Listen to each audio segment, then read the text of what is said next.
Following a weekend of protests across Los Angeles, this is just some of that aftermath this morning that we're seeing. A line of vehicles. These are those Waymo cars burned down. This federal courthouse lined with graffiti.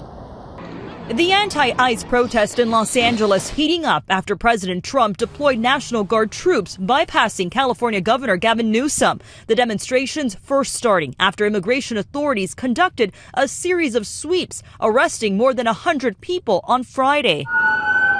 LA's police chief says most of the protests in the city have been peaceful. He calls the scattered violence disgusting. Tonight we had individuals out there shooting commercial-grade fireworks at our officers. That can kill you. Police on horseback seen here as a firework explodes in front of them. The LAPD says multiple officers were injured when two people on motorcycles tried to crash through a police line. ABC's Matt Gutman was there as it happened. Just moments ago, there's some projectiles being thrown. Just moments ago, a motorcycle seemed to try to break through the police skirmish line. Now that motorcyclist being hauled in here. Looks like he's being arrested. Protesters at one point shutting down the 101 freeway. Apparent flashbangs going off as police work to reopen the major roadway.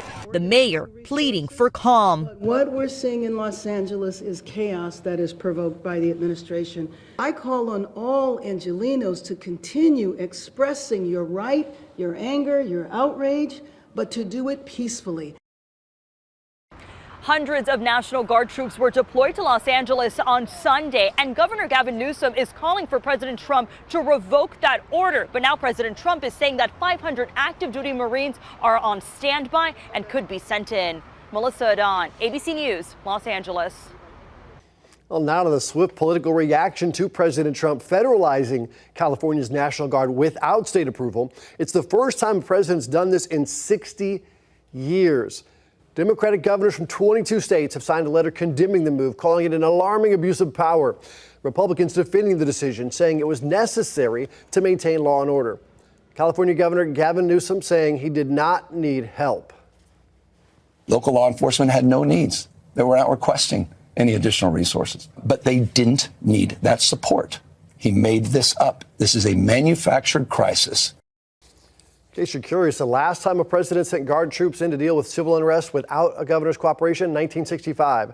President Lyndon Johnson deploying troops to protect civil rights marchers in Selma from violence by local police and pro-segregationist mobs.